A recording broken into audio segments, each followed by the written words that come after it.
Welcome everybody to today's webinar with AGR. I'll be asking to Martin to advance the slides for us.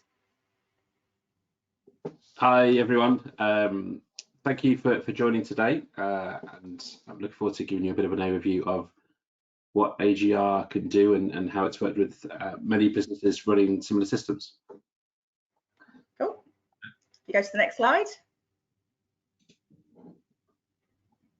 So my name is Danusha Jolliffe and I am the Marketing and Customer Services Director here at T-Vision. I've been with the business for 6.5 years now, and in partnership with Martin, we'll be talking to you about AGR. Please do note that if you have any questions at all, post them either in the chat or in the question box, and I'll be monitoring them as we go along, and I'll be asking Martin as and when it's an appropriate time. At the end of the session, you will also get an email from us with some information, and also the webinar will be available on demand. Martin, over to you. Thank you. So yes, I'm Martin. I've been in demand planning and forecasting now for the last 7 or 8 years, and really helping businesses to optimize inventory and look for the best ways to manage what stock they hold and when.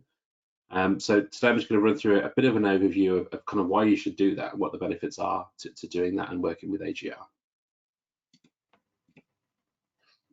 So AGR as a business, what do we offer? We have a demand forecasting engine or demand planning optimization tool that uses many different algorithms and techniques to really optimize what stock is being held. And ultimately, we want to move away from kind of that manual way of working, looking at spreadsheets all the time, and also automate all of those processes. And we can do this through a lot of different ways that we'll cover off today, and also give you a lot more visibility of what's actually happening in the business around your stock. So AGR as a business, we are not new. It may be a new name to yourselves. We've actually been around for kind of the last 20 or 25 years. An Icelandic business that started off with a small planning tool, which has grown now to be used by more than 350 businesses globally. Most of our customers are in Northern Europe, so the UK being one of our fastest growing markets, and we work with quite a lot of partners in the UK, which has seen us grow significantly. Our retention is something that the business is very proud of, and one of the reasons we achieve that is because we work very, very closely with our customers to achieve their goals and objectives going forward around their inventory. As a business, we're growing quite significantly, and I think that's largely due to the number of challenges that supply chains and different businesses are facing within their supply chains, whether that be the effects of Brexit or the pandemic or the Suez Canal or whatever it could be that have had an impact somewhere along the line and made people think we need to gain more control of our supply chain. As a business, we started last year with 80 people. We've now grown to more than 100. And that's really so we've got the consultants and the help desks and support wise to be able to support the projects that we're bringing in and going forward. As a business, we really encourage collaboration throughout our business, and I think things like S&OP have become a hot topic over the last few years.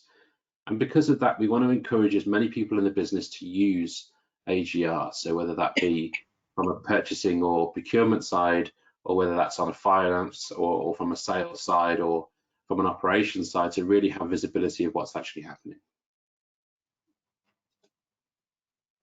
Some of our UK customers, and I'd love to sit here and say that our customers are in one particular sector, but really we work with many different sectors, and I think that's largely due to businesses holding stock and having supply chain challenges, meaning that we work with businesses that sell cosmetics right the way through to building materials to food and drink. So quite a wide range of different companies.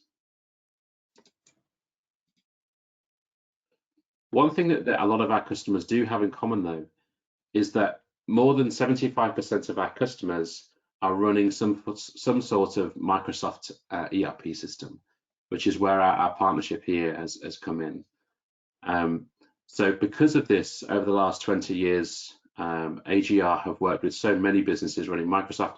We've developed standard connectors which pull data from the ERP system, and it means that that setup and implementation of AGR against the ERP is seamless and quite a quick thing to do. When we look at the challenges that businesses currently face, and many of the businesses that I speak to on a daily basis face a lot of these challenges. And that could be around excess stock.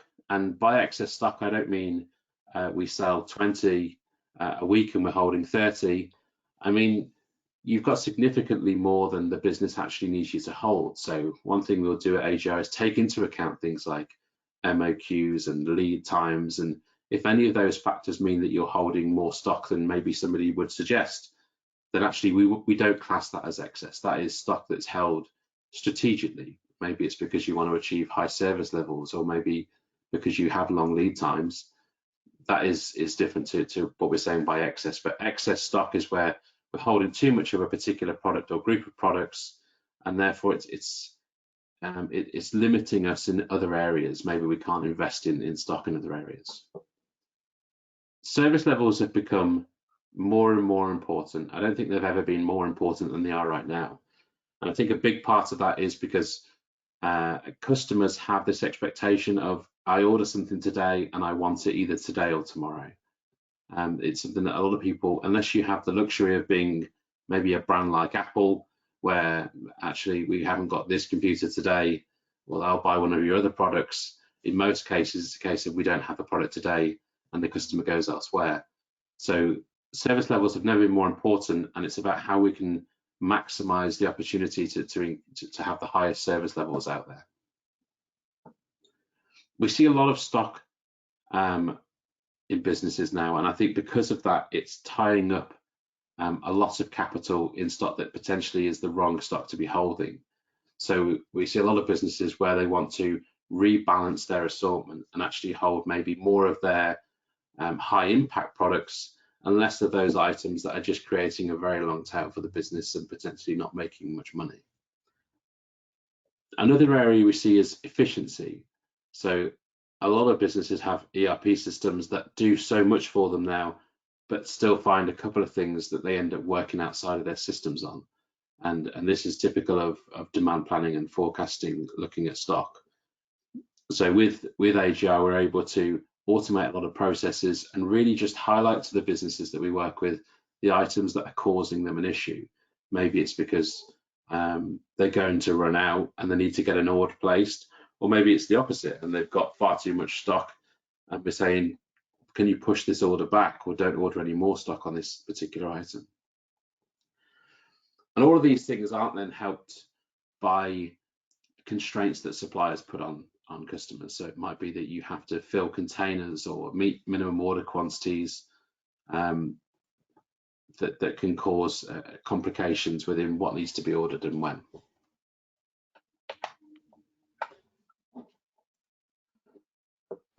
So if you have an assortment of hundreds or thousands of products, we're in a position where we can't really afford to treat them in the same way anymore.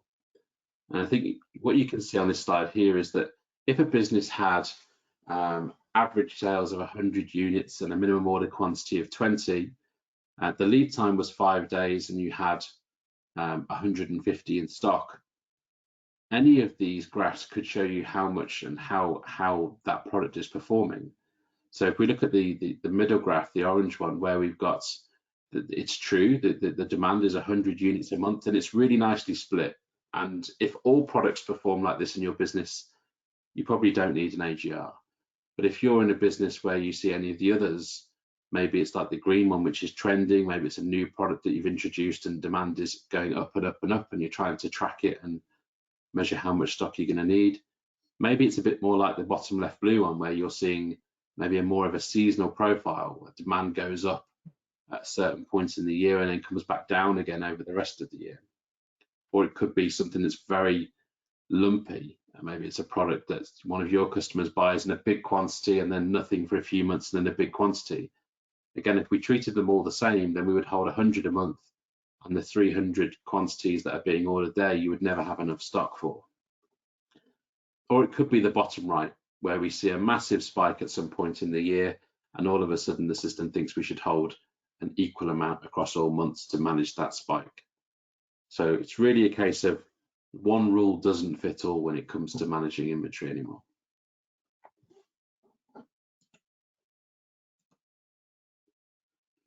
And when we look at the assortment, again, assortments have grown and grown. But what we do find is that there are some products within your assortment that are more important than others. And it's trying to highlight these items and work out, well, how much do I order and when? And which of these items do I order more of to ensure that I have the right stock at the right time? So it could be that any one of these products is your biggest seller. And actually on this item, we want to hold more buffer stock. It could be that we decide that we want to hold additional stock to ensure that if we were to run out of this item, for example, we might look foolish. So therefore, we're going to hold more strategically. We also want to hold more of this product because our biggest customer buys this product, and therefore, again, we want to hold more of that strategically. But then on other items, we may decide that we want to hold less. And it's how do we identify these items and choose what to do with them? And this is where something like an ABC analysis tool comes in, and you may be doing some form of ABC analysis right now, and maybe it's done manually, or maybe you use a tool to do that. But what we do here at AGR is we use a multi-dimensional ABC methodology. So what we're looking at is not just one area or one criteria. We're saying, well, to be classified as an A-level product, it needs to fit some form of criteria. Maybe it's in the top 80% of our turnover, or it makes good margin, or a number of units sell regularly. And then right the way through to, on a C level, it could be that it doesn't fit any of these criteria, and therefore it sits in a C classification as maybe a less important product. But we could end up then with something that looks like an AA or even a CC level product. And if we had an AA item, which was really, really important to you as a business, what we might say is, on that item, I want to achieve a 99% service level or a confidence factor of 99%.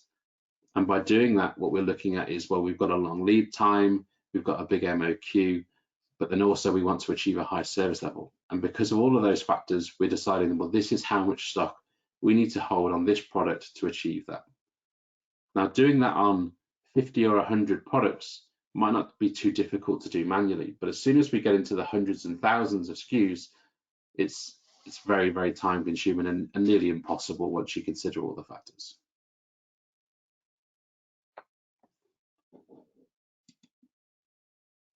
So what process do we go through when the data comes out?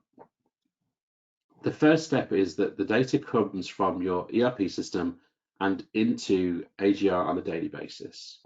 And all of that data is pulled through, and the first thing that happens is some kind of algorithm is placed on each SKU. It's selected automatically out of kind of 25 plus algorithms to decide, well, looking at the historic demand of this item, we think it's going to perform in this way.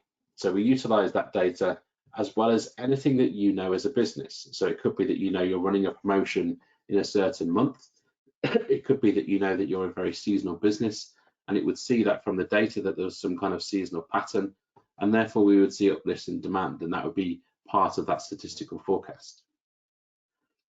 On top of that, we would see any kind of trends and seasonality and any information that you have from the sales team, or any confirmed orders from your customers that mean we can actually see what the future sales look like on this product.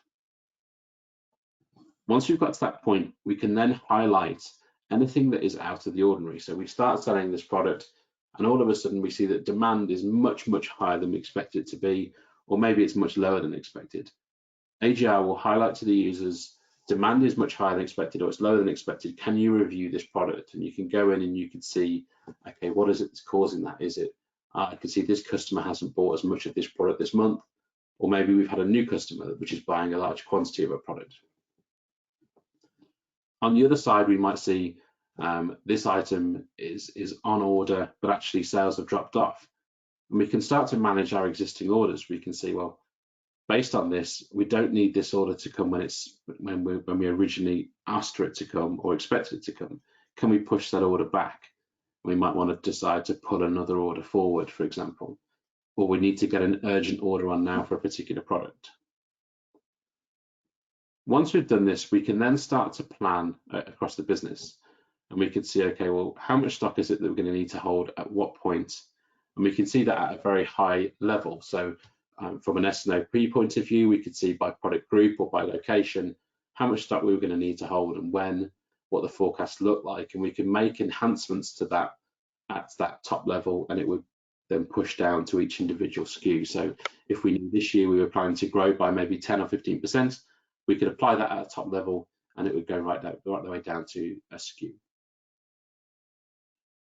We can also then look at how we optimize our orders. So if one of our suppliers says, you have a constraint on you, which is that you need to order 10,000 products at once, or a container full, or 50,000 pounds, or whatever it might be, we can look at how we optimize that order. So if we know that we need to hit that constraint, we can see in the coming weeks which items would we have ordered anyway, and how can we fill that container or that order in the most optimal way at the click of a button. Once this is done, the orders are pushed back to your ERP system for the final button to be pressed in there, so you keep full control and traceability in the master system in the ERP. When we implement AGR, we typically see some pretty big benefits. In most cases, we see significant inventory reduction. Now, of course, this depends on what it is that you're looking to achieve as a business. If you're sitting there at the moment with very low service levels, the chances are, unless your inventory is unbalanced, that actually it's going to be more a case of where do we need to invest in stock to improve our service level. But quite often we see huge reduction in inventory, but at the same time we see that improvement in service levels. We typically see a very quick return on investment. So when we implement AGR, depending on how long your lead times are, we want to see that return on investment ideally within 3 months. And we typically see that, if not by stock reduction or service level improvement, it's certainly by efficiency gains. And a big part of that is by a reduction in manual tasks. So we see a lot of users spending less time on Excel, on firefighting, and more time on those proactive value add tasks. We also see a big improvement in service level and turnover. And these two, of course, being linked, having the right stock at the right time, meaning that you're able to sell that product. And that could be anywhere between 0.5 and 5% improvement. So that's a quick overview of what AGR can do and how it helps many of our customers. And I'll open up at that point for any questions. Yeah, we have had a question come in saying, how long roughly would a project like this take? And obviously we appreciate that every company is going to be different, but have you got a feel for what that project timescale looks like? Yeah, of course. So if we're talking against a Microsoft ERP system here, we've developed those connectors to mean that we can get that done very, very quickly. So typically we'd see an implementation take anywhere between as little as a couple of days up to a couple of months. But we're able to implement generally and get data flowing between the two systems in a matter of days in most cases. And how many people does it normally take on either side to run this kind of project? I mean, what kind of skills and knowledge do you need from client side, and also how many people will be dedicated from your side? One of the nice things about an AGR implementation is it's not a heavy IT requirement to implement. Because of the connectors that we've developed with Microsoft, it means that the days required to actually connect the two systems, again, is often a matter of minutes and not a matter of days. So it's very light resource from IT. Where there is a resource required from a customer is really to understand your supply chain. And at AGR, we want to understand what it is that is different about yours to everyone else's. What business logic do we need to take into account? And what are your goals and objectives so the system can be tailored to work for you? We would typically say that a project would take probably 4 or 5 days to get to a point where we're ready to start training. And then there's a couple of days training to make sure that users are comfortable and confident to use the system. We've also had a question in specifically about the wine sector and whether you've got a feeling for how the system could cope with new vintages. Is that something that you can answer, or would we take that offline? Yeah, it's certainly something that we could take into account, and we manage product lifecycle and new product introduction through some functionality in the system. So we could link an old product to a new, or we could also look at maybe a similar product that was sold previously and use that kind of data to create forecasts moving forward. But it's definitely something I'd love to talk a bit more about specifically. And then, are there any limitations in terms of what that inventory can look like in terms of minimum, maximum? I mean, what does that feel like for you? In terms of size of business or size of assortment? Assortment. Yeah, okay. So in terms of assortments, AGR have customers that have assortments as small as 50 and 100 different SKUs, but right the way up to businesses that hold hundreds of thousands of SKUs. So there's no minimum or maximum number of SKUs that can be managed by the system. Okay, so I'm just responding to one of the questions. Sure. Okay. Well, there's nothing else coming in at the moment. Is there anything else that you could perhaps explain in terms of how you would work alongside TVision or our solution Bevica and a client? Yeah, of course. So I think quite often what we would see is AGR is an implementation that comes after the ERP, and it's quite often a case of once the ERP is bedded in and we can see that there's a requirement for demand planning and forecasting, we can then scope and understand, well, what is it that you're looking to achieve from implementing a tool? Is it that you've got a gap missing? Is it that's working with a certain group of customers is potentially meaning that you might want to forecast by a customer level or a location level or a SKU level? All of those things are achievable. So what we can do is we typically work with Bevica to understand what the requirements are, and then we can set up either tailored demonstrations or actually just get the system up and running and start showing the benefit. Great, okay.